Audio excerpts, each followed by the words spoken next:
I grew up in Roselle, Illinois, which is where Lake Park's located. And, remember as a youngster, the marching band marching up and down my street. And then, just kind of always being fascinated, identifying myself as a drummer from early on in life.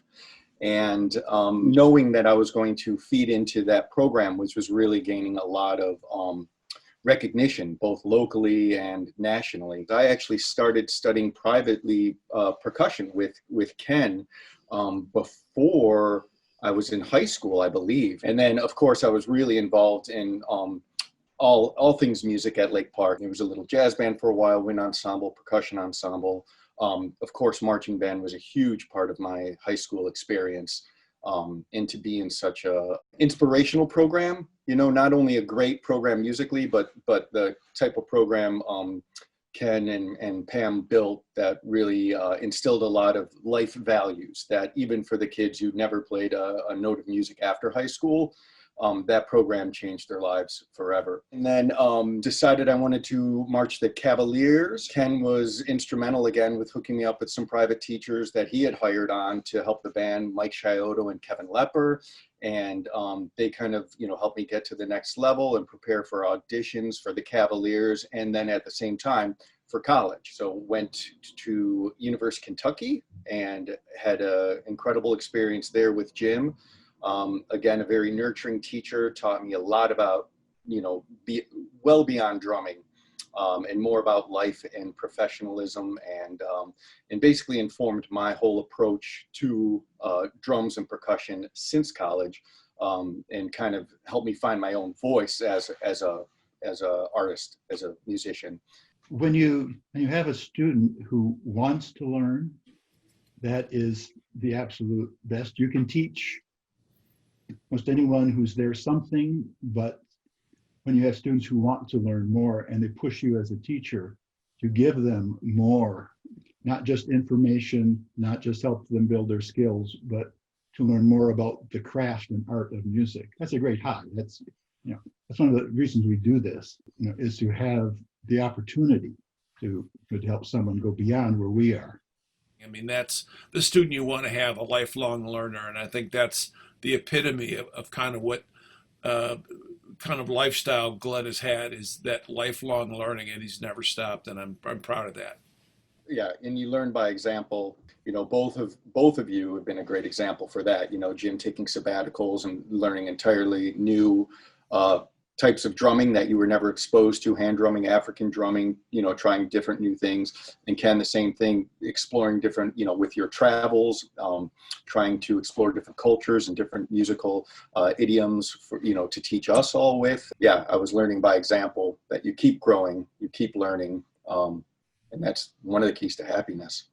Just one thing I think Bands of America and Music for All have provided is an opportunity for you to network with people that you're not seeing every day, meeting students and professionals from outside of your area. I think that's one of the advantages of, working outside of your smaller circle and becoming part of a larger family of musicians and opportunities. I think I started being involved with Bands of America when I was teaching Crystal Lake High School, and they would compete in the Summer Grand Nationals. And then I had the good fortune for years to judge for Bands of America in the fall, and I think I served for a while as the chief judge. And of course, when we started the World Percussion Symposium, having the opportunity to have all these people pass through our symposium, and 20 some years of being around that kind of environment, that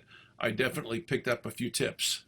The very first event where I was the head band director was Summer Nationals, the very first Bands of America Summer Nationals in '76. It was a wonderful experience in many ways, but one of the best was that it wasn't just local bands. It's a wonderful thing as an educator to have your eyes opened up, or to see and hear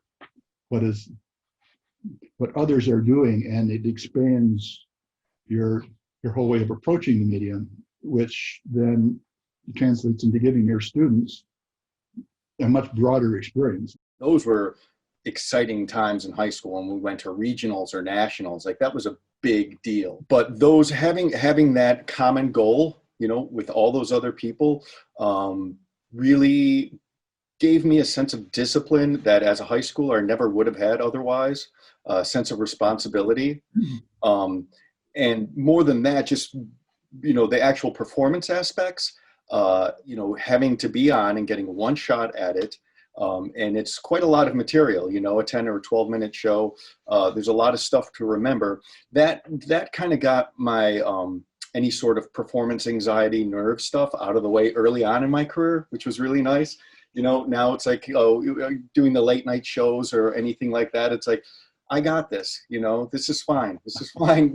I've been under high pressure situations before when everyone is relying on you. And, you know, if you make a mistake, everyone knows it too. So it's, I don't know, it's a lot easier to cover up mistakes in a rock band setting, I think. But teaching during the pandemic has also created opportunities for students to learn new modes and new, you know, new ways of operating.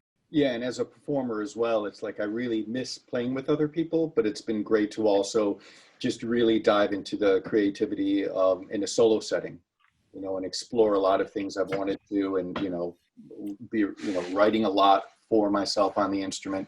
This is a nice opportunity to really explore that part of being a musician. There's a lot of talk about with teaching about grit, about that's the deciding factor more than IQ, more than good grades. Ken, you're not going to remember this at all. The 5-feeder junior highs that went into Lake Park High School, they did an honors band. They would pick their top 7th and 8th graders, and they would come together, and each band director from each of the schools would conduct one piece, and then Ken, the high school director, would conduct one piece, and we'd put on a concert, kind of getting all the kids to play together. But Bob Wist put me in it at 6th grade, and I was probably a little too young, because I remember we were doing a march. Ken was conducting the march. I was on bass drum, and I was playing behind the beat, and he had to stop several times. And this is in front of, you know, what, I don't know how many kids, 50 kids or something from all different high schools. I was the youngest. And it ended up with him basically having to take me off the part. And of course, I was mortified and embarrassed and all that. But that moment, I remember Bob Wist telling me he thought I was going to quit and give up at that moment. But the opposite thing happened. Okay. It inspired me to show Ken that, like, no, I can do this and I will do it. And I practiced so much more, started studying with him. And then, you know, eventually became one of his, you know, better percussionists, at least, I think. And I think you could say that very comfortably, yes. To be able to take criticism, and that has been so important too, professionally, because people who get easily offended or have big egos, and, you know, they don't last long in this business. Even though it wasn't pleasant at the moment. Thank you, Ken. I'm sorry. You know, no, please. If you hadn't, I may have been a softie, and, like, you know, I'd be I don't know. High school, it basically opened up my world.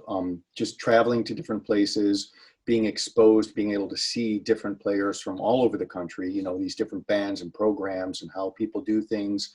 And then the symposium too, just being able to be exposed to so many other players from all different walks that I wouldn't have been exposed to otherwise. So I think for me, Music for All just basically opened my world to a much greater degree than it ever would have been otherwise.